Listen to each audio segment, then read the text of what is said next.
Our founder, Ed King, was living in South Eugene, looking for hay for his horses, came out to an active horse farm and ranch here in the Lorraine Valley, and discovered that while there was also hay for sale, the land was for sale as well. And so he saw just this perfect opportunity to get started in the Oregon wine industry in a relatively early time. So 1990, the land was purchased, and then in 1992, the first vines went in. I think initially it was about 16 acres, so relatively small, and then over time that started to expand. They bought 2 of the neighboring farms on either end, and that brought the total acreage to 1,033 acres that it is now today. We are still family owned. We have the second and third generations. There's still a lot of family involvement. We're sitting on a bell pine soil. This is marine sedimentary soil. There's also a little bit of jewelry mixed in here too, so we have some of that volcanic soil. We were certified organic in 2002, and then in 2016 we officially became certified biodynamic, trying to get back to a more sustainable method of agriculture where you have crop diversity, you have biodiversity, and you're working more in harmony with nature. There are some additional preparations that you do with biodynamic. Ultimately, it's promoting sustainable agriculture and being more thoughtful and strategic about kind of how we're going to grow and being respectful for the land and for the future. For a long time, this was the only vineyard, and then starting just a few years ago, we did purchase a longtime vineyard partner, Pfeiffer Vineyards. So they're just west of Junction City, up in the new Lower Long Tom AVA.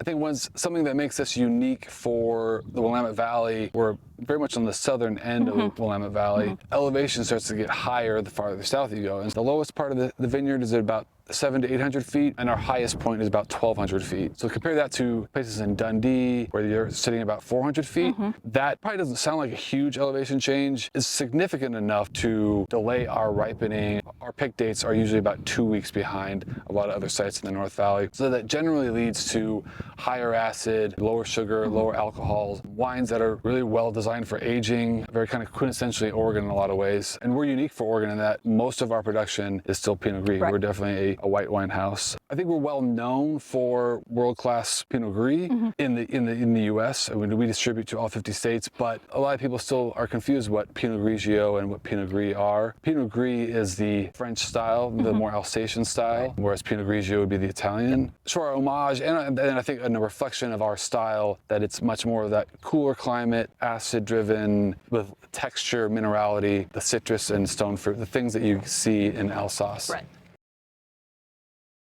Really, I think what makes King Estate unique is that we're an artisan production winery. We do a lot of small winemaking methods, and so we take a lot of time and a lot of effort into keeping individual blocks and individual varieties and clones separate all the way through the process. And what that allows is a much more boutique style of winemaking. So we're a little bit much more hands-on. We do things the hard way, and I think ultimately that contributes to a more expressive wine that really illustrates where it's grown. We're also fortunate to get to work with a wide range of different varieties and styles of wine. So we have our Brut Cuvée, which is our traditional method sparkling, state-grown Pinot Noir, Chardonnay, blended together, and then aged for 3 years in the bottle on the lees in the Champagne method, 3 years in tirage minimum. And I think it's a really awesome wine, very expressive, so diverse in its food pairing. And then we also have some of our newer releases. These are the Artisan series.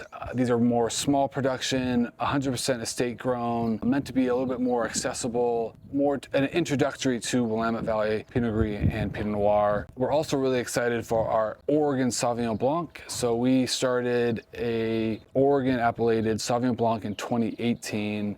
At that point, there was still very little Sauvignon Blanc planted in the state, and really we wanted to bring this to a wider audience. We wanted to introduce the people on the East Coast to what it is to have Oregon Sauvignon Blanc, and it's not New Zealand, it's not Sancerre, and it's not Fumé Blanc in California, but it's something very uniquely and quintessentially Oregon. And then we have our Domain series, which these are really meant to be the best expression of our site in our vineyard. We make a Domain Pinot Noir and a Domain Pinot Gris. But with that said, we don't make it every year, and it's really only when the vintage and all of the elements have really come together to produce the best possible wine. And then we have very much what I consider our flagship. So our Pinot Gris has been very much, I think, what helped put us on the map. I think has definitely helped build a lot of attention and respect for Oregon Pinot Gris and Willamette Valley Pinot Gris. And one thing that I think makes us unique in our Pinot Gris is we push a lot of sur lie time. So that time on the lees really builds a lot of texture, builds a lot of richness on the palate. And then we have our Inscription Pinot Noirs. The Inscription Pinot Noir is meant to be a complement to our King Estate Pinot Noir. We're sourcing this from our estate vineyard, as well as a number of longtime vineyard partners around the Willamette Valley. And the Inscription is meant to be a little bit more of the introductory. This is a little less serious, a little bit more youthful, enjoyed young, a kind of everyday wine. It still is authentically Willamette Valley, but it doesn't need to be laid down and cellared for 3 years before you open it. We do a Alsatian style white blend, call it the Four Nobles Cuvée Blanc, in a homage to the Alsace, where their four principal varieties are Riesling, Muscat, Gewürztraminer, and Pinot Gris. Hi, I'm Nick Folks, cellar master here at King Estate Winery. We are down in one of our barrel rooms. We house roughly 3,500 barrels here at King Estate, give or take a few hundred either direction from that number, depending on the time of year. So what you're looking at is a lot of young Pinot Noirs, all waiting to get assessed and brought up and reevaluated. So I refer to King Estate as Oregon's biggest little winery in the sense of, we're large in Oregon standards as far as case production, but the reality is everything that we're making here is in small fermenters. In general, you're somewhere over 400 to 500 vessels. We do really try to keep our Oregon roots true still in the way that we're making our wines and staying true to our biodynamic certifications. We are a very unique facility in the sense that we kind of have everything right here on site. So we have laboratory, so we can pretty much run all the analysis that we need right here in-house. We have the vineyard, the restaurant, packaging, all of it's right here. Right around January is when our bottling line fires up. We bottle 4 days a week, so that's 10 hours a day. 50 plus pallets every day coming off of that packaging line, and that's gonna run all the way until August. King Estate's tasting room is open Wednesday through Monday from 12 to 4, with the last reservation slot at 4 p.m. They are closed on Tuesdays.